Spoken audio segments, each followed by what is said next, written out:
Welcome back to Area DMG. I'm your host, Philip Wesley, the Mile High Mouth, and today's episode of Suki Neon, we're looking at Berserk 2016, Episode 11, Shadows of Ideas. After a little bit of back and forth between the Skull Knight and Luca, Luca starts running back toward the tower, and then Zod appears. Oh, I love the Zod fight in the original series and in the movies. I just like that character, and the fact that you can play as that character in the upcoming Berserk Musou. If you played any of the Samurai Chronicles or if you played Hyrule Warriors, think that, but with characters from Berserk, including Zod, and I'm like, yeah, yes, this is gonna be good. Anyways. Everything awful is happening in the tower, and then we see it cuts to the egg-shaped apostle moving towards the top of the hand to claim his wish, his reward, his want for a new world. And the egg-shaped apostle looks back at Mozgus and thinks, had he met Mozgus, would his life or its life be any different? Would it be the egg-shaped apostle, or would it be like the torturers, hanging with their pastor, like Father Anderson type character? And then the egg-shaped apostle runs into the demon fetus, demon infant. I won't explain the backstory for that because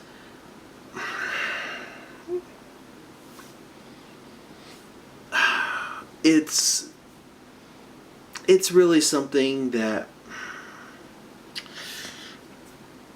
it's kind of sad, really.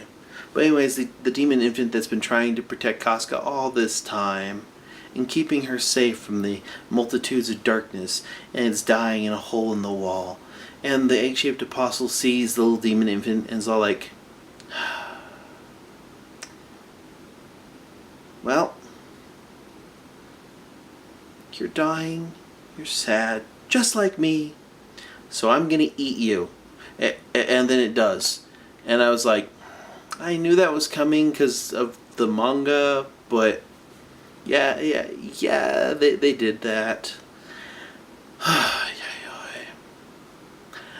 love Berserk because it's like a combination of of the old, fantasy stuff that I like, but also when it does the fantasy and the politics angle really well, it does that really well. But when it does some of the horror stuff, oh, it does. I was like, yeah, we're getting that scene? We're getting that scene! Yes. And that is pretty messed up. Then we're shot up back to where Ishidoru and Puck and the other guy whose name I forgot, they rescue Casca and also take out the last two torturers. Well, Guts is dealing with Mozgus, who has upgraded himself a bit into like this giant brick-looking thing with club wings, and it's awesome. And they're fighting, and Guts is losing, but Guts realizes that when he tried to pierce Mozgus earlier, and Mozgus stopped that with the little book that he was holding, it left a crack in Mozgus' armor. So Guts goes in there and takes some blows, that Heaven Strike thing, and I was like, okay, he takes a couple blows so that he can put some of those wonderful little bombs he's been carrying around with him in that crack.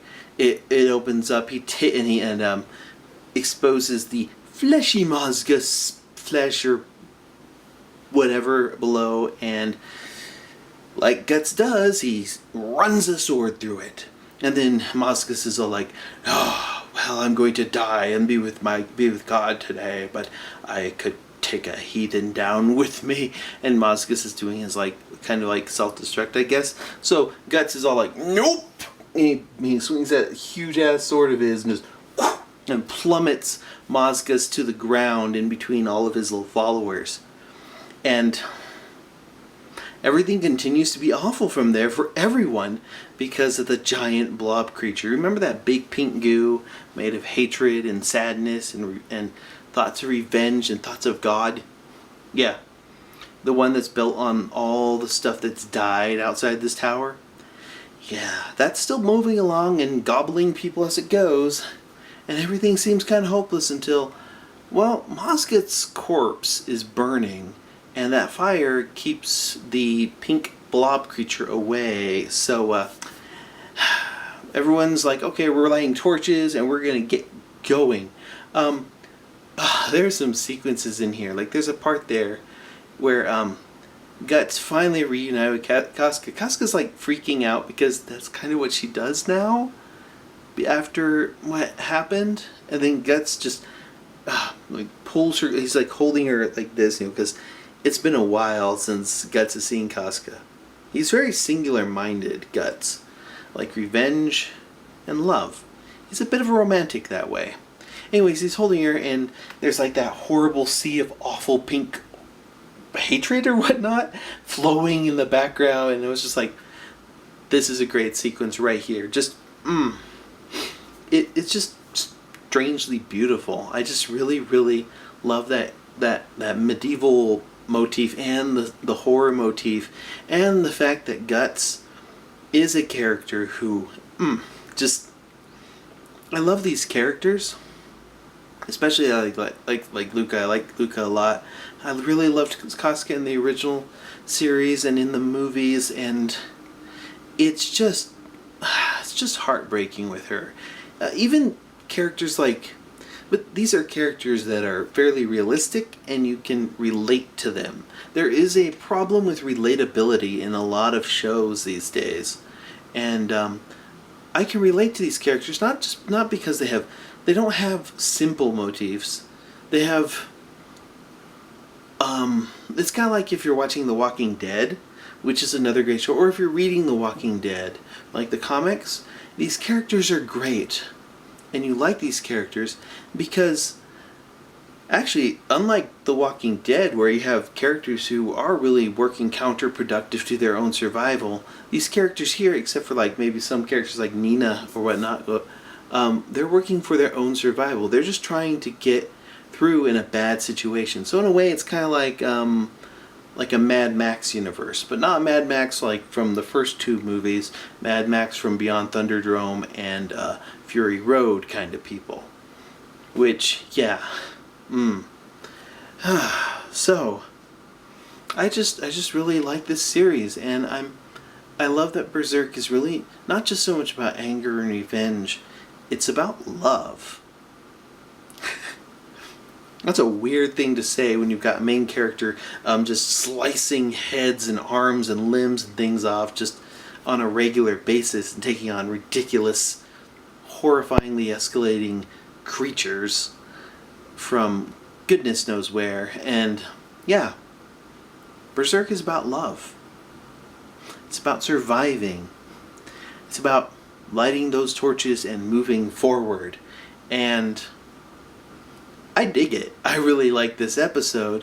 I've rather liked almost all the episodes from this season. I mean, the animation's a bit rough in points, but there's enough story packed into here that you don't have time really to contemplate on how bad the animation is, and they'll fix a lot of the problems in post.